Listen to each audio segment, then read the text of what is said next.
In recent years, China has witnessed a fascinating phenomenon, a new generation of diplomats rising to prominence, commanding immense respect from netizens. They've even earned a nickname, the Diplomacy Dream Team. Each has their own epithets.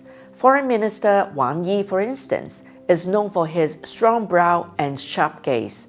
China's ambassador to Cambodia, Wang Wenbin, is fondly nicknamed the Gentleman Scholar. Today our focus is on Hua Chunying, China's Vice Minister of Foreign Affairs, who is dubbed both Iron Lady and Golden Bloom of Diplomacy. Indeed, Hua Chunying's one of the brightest names in China's diplomatic circles, but perhaps her most striking title of all, the Chinese woman even the US dares not challenge. Hua Chunying serves for years as the Foreign Ministry's spokesperson.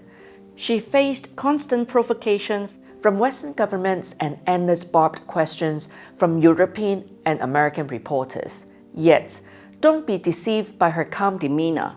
For every storm hurled her way, Hua Chunying faced it head-on, unflinching and resolute. With a voice dignified and steady, she used logic as her shield and truth as her blade, cutting through the fog of any China rhetoric and striking back with precision, shattering the narratives crafted by the United States and its Western allies. Born in 1970 in Huayin, Jiangsu Province, Hua came of age during China's great era of reform and opening up. Her hometown flourished economically, and she had frequent opportunities to meet foreigners, which broadened her horizons.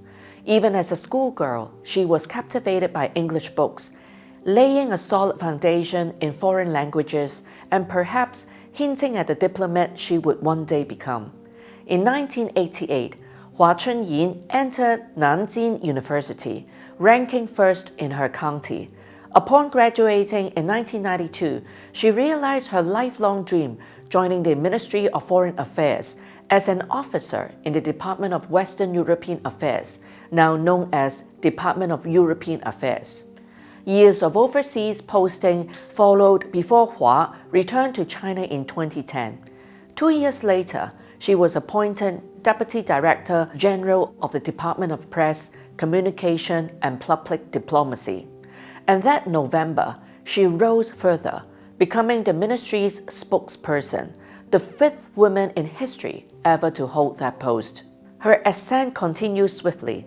In 2019, she was appointed Director of the Department of Press, Communication and Public Diplomacy. That same year, she also took charge of the Office of Public Diplomacy, becoming the second woman in China's history to hold that position. In 2021, she rose to the position of Assistant Minister, and 3 years later to Vice Minister of Foreign Affairs. By 2025, she further expanded her portfolio, serving as the Secretary General of the Secretariat of Cooperation between China and Central and Eastern European countries. Her speaking style, calm yet commanding. Her words, intelligent, precise, and disarmingly effective. With both grace and skill, she dismantles unreasonable attacks, leaving distant provocateurs completely speechless. Consider December 11, 2023, when the Office of the United Nations High Commissioner for Human Rights once again leveled criticisms against China's so-called human rights record in Xinjiang. So how did Hua Chunying respond? She posted 2 striking photos on social media.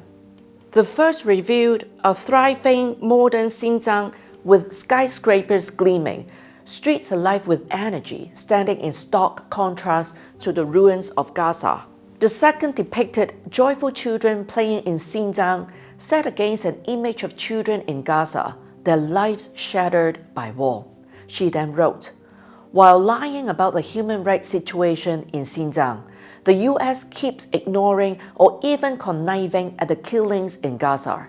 This is how the US defends human rights?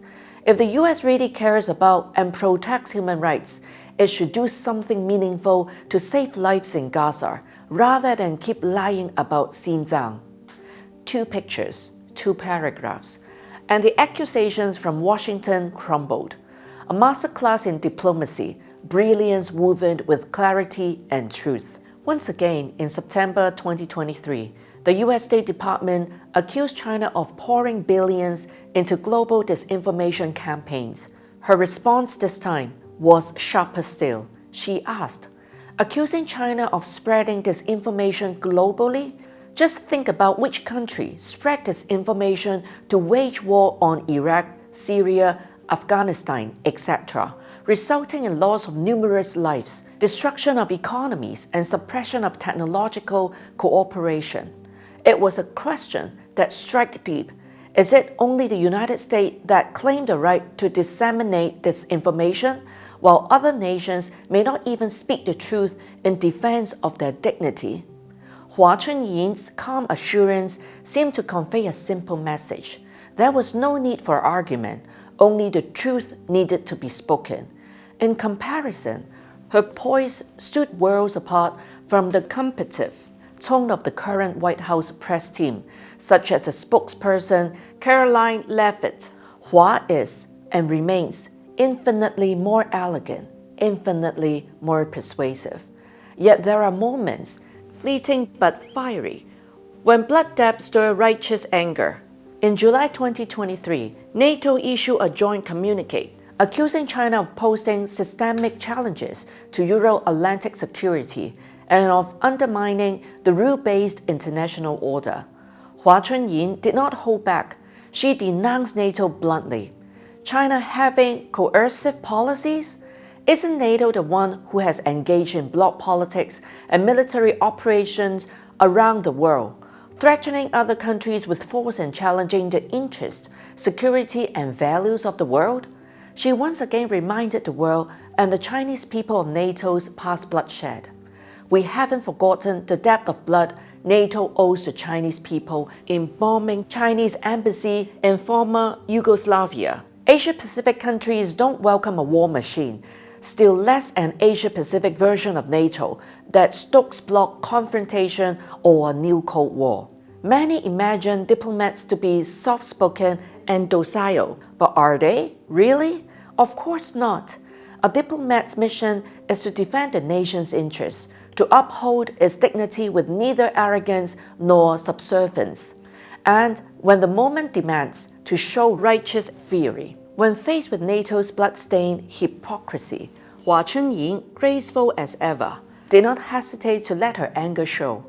Her words struck like lightning, fierce, but just echoing exactly what countless Chinese citizens felt in their hearts. Nor did she stop there. After her rebuttal, Hua pressed on, turning her response into a soul-piercing question directed at the West. She stripped away the polished mask of American and European virtue, exposing the raw hypocrisy beneath. Whenever she stands before the ever-predatory Western press, her composure, tone, and choice of words leave them utterly defenseless. Every phrase, every argument lands with precision, measured, logical, and firm. The West stumbles, she stands tall.